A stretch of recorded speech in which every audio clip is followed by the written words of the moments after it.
Hello viewers, आज के इस वीडियो ट्यूटोरियल में हम अपने एक सब्सक्राइबर्स की कमेंट पर ये वीडियो बना रहे हैं। तो मैं यहाँ पर बता देता हूँ वो कौन है और उनकी कमेंट क्या है। तो ये हैं निखिल सिरपुरम। इन्होंने बोला है please make video on file system management and partitions. ठीक है, चलिए भाई, तो इनके इस कमेंट पर हम वीडियो बना रहे हैं कि फ़ाइल सिस्टम क्या होता है और किस तरीके से हम एज एक मैनुअल पार्टीशन क्रिएट कर सकते हैं। तो यहाँ पर हम पहले इसका थ्योरी जान लेते हैं कि होता क्या है। तो सबसे पहले मैं बताना चाहूँगा कि भाई जो पार्टीशन होते हैं, तो यहाँ पर एक नोटपैड हमने ऑन कर लिया। लिनक्स में यदि पार्टीशन की बात की जाए तो 3 से 4 जो होते हैं मेन पार्टीशन होते हैं, जो होना ही चाहिए। इसके अलावा आप बना सकते हैं, लेकिन वो कौन कौन से होते हैं। तो सबसे पहले हम बात करते हैं /boot। ठीक है, इसमें क्या होता है भाई, आपके लिनक्स की सारी बूट फाइल्स होती हैं। क्या होती हैं? Boot file. जब भी आपका सिस्टम ऑन होता है तो जो बूटिंग फाइल्स नेसेसरी होती हैं सिस्टम के लिए, वो बूट फाइल्स जो /boot होता है उसके अंदर स्टोर होती हैं। और इसका जो अभी के जितने भी आपके प्लेटफॉर्म हैं, उन प्लेटफॉर्म में जो स्पेस चाहिए वो चाहिए 500 MB। ठीक है, पहली बात। दूसरा जो पार्टीशन होता है वो होता है भाई आपका /home। /home जो होता है, जितने भी आपके नॉर्मल यूज़र होते हैं, नॉर्मल यूज़र राम श्याम मोहन, ये जितने भी आपके नॉर्मल यूज़र होते हैं, इन सभी का जो डेटा स्टोर होता है, या काइंड ऑफ हम डायरेक्टरी जिसकी बोलते हैं, मतलब जैसे कि आप विंडोज़ चलाते हो, विंडोज़ में आपका एक IT नाम का यूज़र है, तो उसकी डायरेक्टरी कहाँ बनती है? C ड्राइव के अंदर। इसको हम प्रैक्टिकली भी देख लेते हैं। ये मैंने माई कंप्यूटर ओपन किया, यहाँ पर मैं C ड्राइव के अंदर गया, C ड्राइव के अंदर मैं यूज़र्स के अंदर गया, और ये देखो IT नाम का यूज़र बना है। इसके अंदर मेरी जो फाइल्स हैं वो रखी हुई हैं, लाइक डेस्कटॉप, डॉक्यूमेंट, डाउनलोड, जहाँ जहाँ पर मेरी जो फाइल होंगी वो रखी हुई। इसी तरीके से लिनक्स में भी क्या होता है भाई, कि जो जितने भी हम नॉर्मल यूज़र बनाते हैं उनकी एक डायरेक्टरी बनती है जो होता है /home, उसके अंदर स्टोर होती है। ठीक है, और इसका साइज़ आप अपने अकॉर्डिंग दे सकते हो कि भाई जितने ज़्यादा यूज़र होंगे आप वो उनका डेटा उनके अंदर रखेंगे। आप 2 GB, 3 GB, 4 GB according to आपके जो हार्ड ड्राइव है उसके स्पेस के अनुसार आप इसका साइज़ दे सकते हो। ठीक है, तो यहाँ पर मैं फ़िलहाल में 2 GB यहाँ पर ले लेता हूँ। ठीक है, अब बात करते हैं नेक्स्ट जो पार्टीशन होता है वो होता है स्वैप पार्टीशन। भाई ये जो बताता है आपका जो रैम होती है आपके सिस्टम में, फिज़िकल रैम, अब वो 2 GB है या 4 GB है, वो आपको आपके सिस्टम में पता कर लेना है कि भाई कितने GB आपके सिस्टम में रैम लगी हुई है। आप फिज़िकली भी चेक कर सकते हैं और कमांड के जरिए भी चेक कर सकते हैं। ठीक है, तो इसके लिए क्या करना है कि जो स्वैप मेमोरी बनाई गई है, वो स्वैप मेमोरी इसलिए बनाई गई है कि आपका सिस्टम हैंग ना हो, और जो यदि आपकी रैम कम है और आप उससे ज़्यादा काम कराना चाहते हो, मतलब सपोज़ आपका सिस्टम में हैंगिंग इशू ना आए, उसके लिए हम स्वैप मेमोरी का यूज़ करते हैं। स्वैप मेमोरी रैम का 1.5 या उसका ट्वाइस टाइम होना चाहिए जितना भी है। सपोज़ मैंने एग्जांपल माना कि भाई मैंने कहा 1.5 होना चाहिए, इनटू मैंने किया आपका टोटल जो लगी हुई है वो लगी हुई है 2 GB, तो टोटल आप इसको दे सकते हो 3 GB। ठीक है, 3 GB आप इसको अलॉट कर सकते हो। तो स्वैप मेमोरी क्या होता है कि आपका रैम का 1.5 या उसका ट्वाइस टाइम आप उसको दे सकते हो। ये भी ख़ास तौर से आपको यूज़ करना है। इसके बाद हम बात करते हैं आपके स्लैश, जो कि मेन पार्टीशन होता है। ठीक है, मतलब जो जितना भी हमारा लिनक्स का मतलब जो ऑपरेटिंग सिस्टम है, वो मेन उसका जो पार्टीशन होता है वो होता है /पार्टीशन। इसको बोलते हैं हम /पार्टीशन। ठीक है, अब जितना भी स्पेस आप इसको देना चाहते हैं उतना दे सकते हैं। 1 TB देना है 1 TB दे दो, 500 GB देना है 500 GB दे दो, क्योंकि ओवरऑल जितनी भी ये ऊपर की चीज़ें हैं ये सारी के सारी आपके इसमें ही स्टोर होती हैं। अभी हम देखेंगे।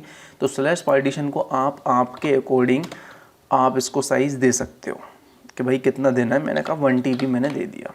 ठीक है, आप मेरे हार्ड डिस्क के अकॉर्डिंग 1 TB इसको असाइन कर दिया। आप अपने अकॉर्डिंग अब जितना भी बचता है आप उसको असाइन कर सकते हैं। ये मेन पार्टीशन होते हैं। अब अल्टरनेट भाई जो होते हैं वो होता है /var/ आप यहाँ पर ले सकते हो etc। ठीक है, ऐसे बहुत सारे पार्टीशन होते हैं जो आप मैनुअली भी बना सकते हो। बट जो स्टार्टिंग के मैंने 4 पार्टीशन बताए हैं, ये 4 पार्टीशन आपको बनाना ही एनी हाउ। और अभी एक और पार्टीशन यहाँ पर लिनक्स में आया है, वो है बायोस बूट। बायोस बूट का जो साइज़ होता है वो होता है 1024 MB। ठीक है। ये भी related to BIOS booting file से रिलेटेड पार्टीशन होता है। तो इसको भी आप 1024 MB का साइज़ इसको देंगे, या फिर आप 2048 मतलब 2 GB के आसपास भी देंगे तो चलेगा, कोई इशू नहीं है, ठीक है। तो ये तो बात रही भाई आपके जो लिनक्स में मेन पार्टीशन होते हैं उनकी, ठीक है। अब किस तरीके से आपको लिनक्स में पार्टीशन बनाना है, तो इसके लिए जब मैंने लिनक्स को इंस्टॉल करना बताया था तभी मैंने ये सारे पार्टीशन बता चुका हूँ, और आप मेरी प्लेलिस्ट में जा कर के देख सकते हैं कि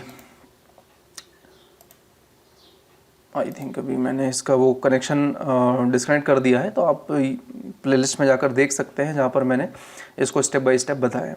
तो चलिए हम देख लेते हैं कि सपोज़ यदि आपने कोई लिनक्स मशीन बना ली है और उस कंडीशन में आपको एक्स्ट्रा पार्टीशन बनाना है तो वो किस तरीके से बनाएंगे। तो यहाँ पर मैं CentOS 8 प्रैक्टिकल के तौर पर ले रहा हूँ जो कि VM पर इंस्टॉल है, और इसको चालू करने से पहले यहाँ पर मुझे हार्ड ड्राइव को ऐड करना होगा, ठीक है। अभी प्रेजेंटली 60 GB मैंने इसको दे रखा है जिसमें मेरा OS इंस्टॉल्ड है, ठीक है। अब मुझे मेन अपनी हार्ड ड्राइव को नहीं छेड़ना है, क्योंकि देखो यदि मेन हार्ड ड्राइव में आपने गलती से कोई पार्टीशन को डिलीट कर दिया तो आपका मशीन करप्ट हो जाएगा, आपकी मशीन प्रॉपरली ऑन नहीं होगा। तो इसके लिए आपको क्या करना है, यहाँ पर हार्ड डिस्क पर जाना है, यहाँ पर ऐड पर जाना है, और हार्ड डिस्क को हम चूज़ कर लेंगे, नेक्स्ट करेंगे, इसका जी नेक्स्ट नेक्स्ट। यहाँ पर साइज़ ले लेते हैं, तो मैंने यहाँ पर 3 GB का साइज़ ले लिया क्योंकि यहाँ पर साइज़ GB में है, 3 GB ले लिया। फिनिश करता हूँ इसको, ओके करता हूँ, और अब जब मैं इस मशीन को बूट करूँगा तो 60 GB में तो मेरा OS इंस्टॉल्ड है और 3 GB पर हम प्रैक्टिकल करना देखेंगे। तो इसको पावर ऑन कर देते हैं।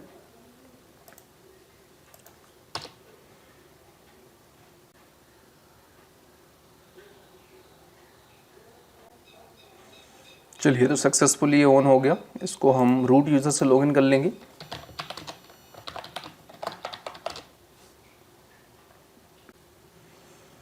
और अभी इसका रेजोल्यूशन थोड़ा सा कम दिख रहा है, तो यहाँ पर हम ये जो ड्रॉप डाउन मेन्यू दे रहा है यहाँ पर क्लिक करेंगे, यहाँ सेटिंग्स पर जाएंगे, और डिस्प्ले का जो आपको स्टार्टिंग में कुछ इस तरीके से दिखाई देगा, तो आपको यहाँ पर जाना है और यहाँ लिखना है डिस्प्ले।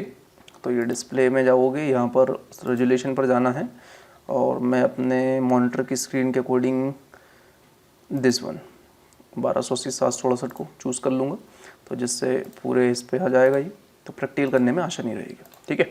चलिए, तो भाई क्या करना है, सबसे पहले आपको जाना है टर्मिनल पर। आप CentOS 8 में यहाँ पर तो कुछ दिखता नहीं है, राइट क्लिक करने पे आता नहीं है, आपको कहाँ से जाना है, एक्टिविटीज़ पे जाना है, यहाँ पर टर्मिनल पर जाना है। और CentOS 7 और CentOS 8 दोनों के लिए प्रोसेस सेम है, ठीक है। चलिए, तो इसको हम बड़ा कर लेते हैं टर्मिनल को, और यहाँ आपको कमांड टाइप करनी है fdisk-l,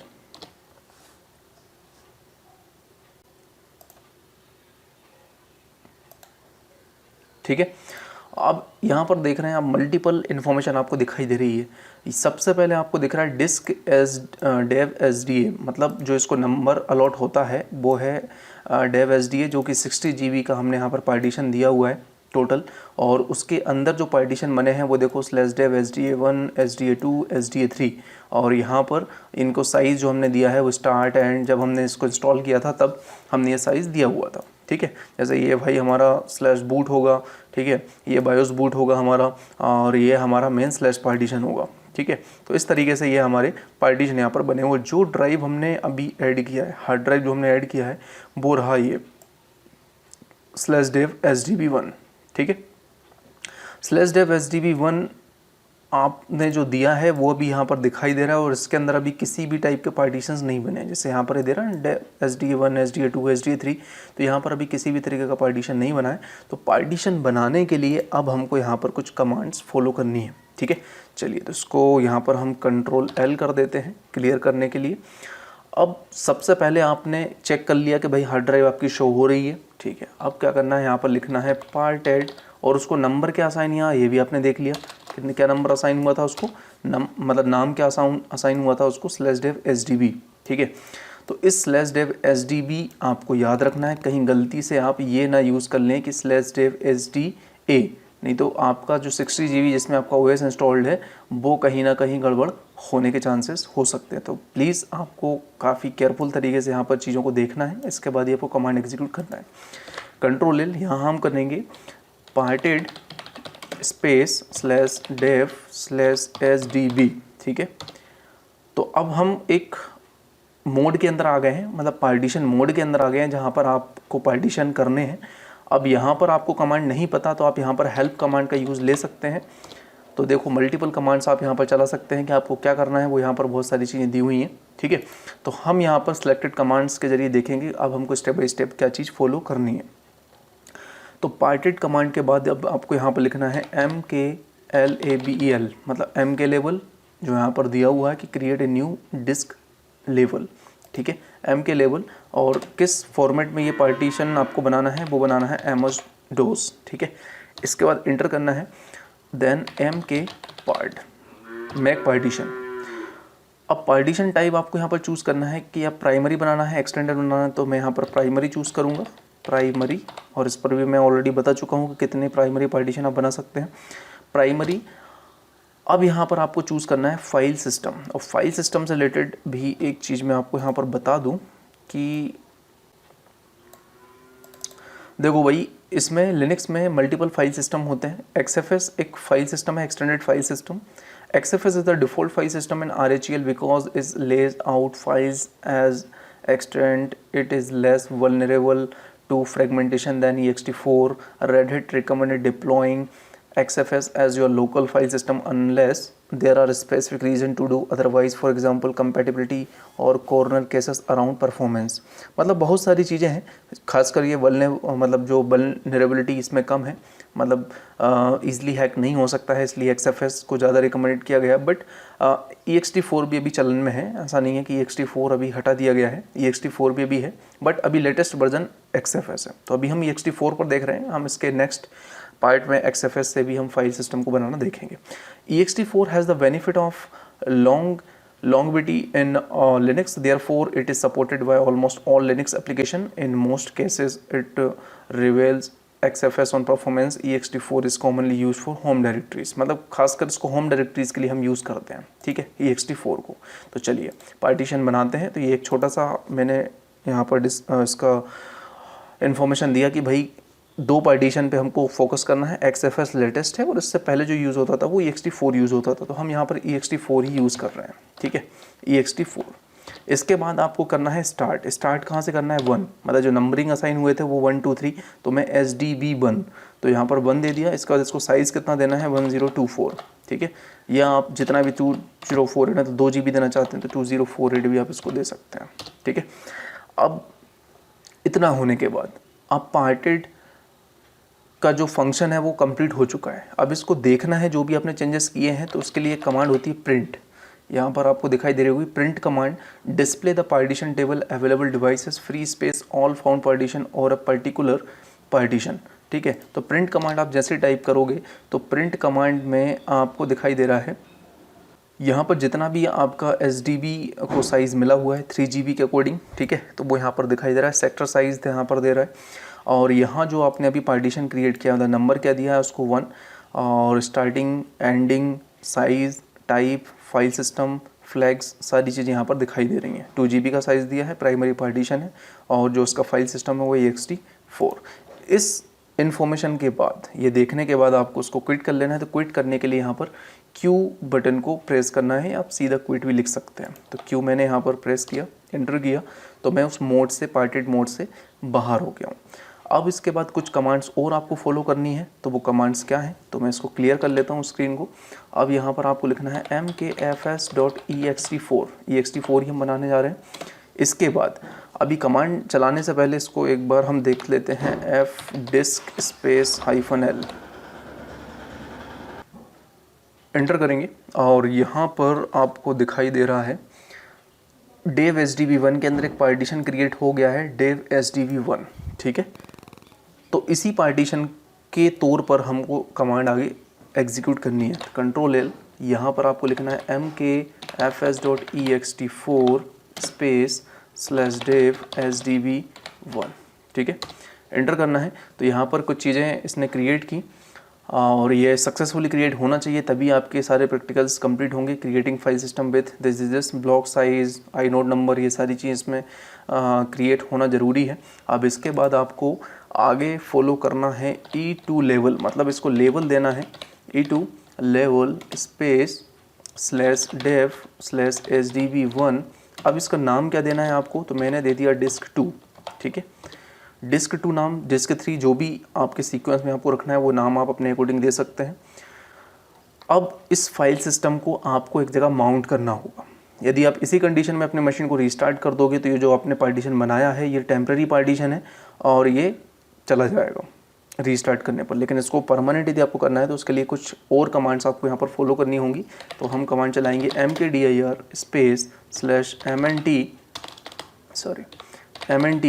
और mnt के अंदर हम एक पार्टीशन बनाने जा रहे हैं डिस्क 2 नाम से, ठीक है। ये डिस्क 2 नाम से पार्टीशन बनाया। इसके बाद माउंट कराएंगे हम डिस्क 2 को, माउंट /dev/sdb1। ट्वाइस टाइम हमने इसलिए लगाया क्योंकि मेन स्लैश के अंदर स्लैश पार्टीशन /mnt डिस्क 2, ठीक है, उसके अंदर हमने उसको परमानेंटली माउंट कर दिया। अब इसको हम देखेंगे df स्पेस -ht, तो यहाँ पर आपको दिखाई देगा dev/sdb1 ext4 से ये फॉर्मेटेड है, 1.9 GB इसका साइज़ है, 5.8 MB अभी यूजेबल है और अभी अवेलेबल 1.8 GB के आसपास हमारे पास अभी बचा हुआ है और 1% के आसपास अभी ये यूज़ हो रहा है। और इसको जो माउंट किया गया है वो माउंट किया है mnt के अंदर डिस्क 2 के नाम के साथ। अब इसको परमानेंटली माउंट करने के लिए एक लोकेशन पर हमको चलना होगा जो है vim/etc/fs/tab। इस लोकेशन पर आपको आ जाना है और इस लोकेशन पर आने के बाद सबसे नीचे Shift-G ग्राउंड पर जाने के लिए, I4 इंसर्ट एंड 4 लास्ट में जाने के लिए सीक्वेंस में कमांड आपको चलाना है। यदि आप गलती से एक भी इसमें कैरेक्टर या अल्फ़ाबेट मिस हो जाएगा तो आपका प्रैक्टिकल कंप्लीट नहीं होगा। एंटर करना है, लास्ट कुल मिलाकर लास्ट में आना है और यहाँ पर आपको जो पार्टीशन इसको मिला है, जो नेम इसको साइन हुआ है वो आपको देना है dev/sdb1। इसके बाद किस माउंट पॉइंट पर आपने रखा है इसको mnt, इसके अंदर डिस्क 2, इसके बाद किस फाइल सिस्टम से इसको फॉर्मेट किया है तो ext4 defults डिफ़ॉल्ट्स 0/0, ठीक है, और इसको कर देना है सेव। :w की एक्सप्लेनेशन ये तो आपको पता ही है, ठीक है। अब सक्सेसफुली आपका जो पार्टीशन है वो क्रिएट हो चुका है। तो इसको यदि आपको ग्राफिकली देखना है तो चलते हैं ग्राफिकल देखने के लिए एक्टिविटीज़ और यहाँ हम चलते हैं और अदर लोकेशन के अंदर कंप्यूटर के अंदर हम चलते हैं mnt के अंदर डिस्क 2 और ये रहा, ठीक है। तो ये पार्टीशन सक्सेसफुली हमारा क्रिएट हो चुका है। लेकिन एक चीज़ आपको बता दूं, कमांड लाइन जाने से क्या होगा, ls/mnt डिस्क 2 इसको आप एंटर करते हैं तो यहाँ पर लॉस्ट प्लस फाउंड यदि आ रहा है मतलब ये आपने मैनुअली क्रिएट किया हुआ है, और यदि लॉस्ट प्लस फाउंड नहीं दिख रहा है मतलब कि ये आपने मैनुअली क्रिएट नहीं किया है, ऑटोमेटिकली क्रिएट हुआ है। तो इसकी ओके, सो फाइनली हमारा पार्टीशन का जो प्रैक्टिकल है वो कंप्लीट हुआ और आई होप आपको समझ में आया होगा किस तरीके से लिनक्स में फाइल सिस्टम बनाए जाते हैं। और यदि आप ऑलरेडी सिस्टम बना चुके हैं और अदर हार्ड ड्राइव में आपको पार्टीशन बनाना है तो उसके लिए क्या कमांड्स होंगी, क्या प्रोसीजर होगा जो हमने देखा। सो प्लीज़ आज के लिए इतना ही। Thanks for watching.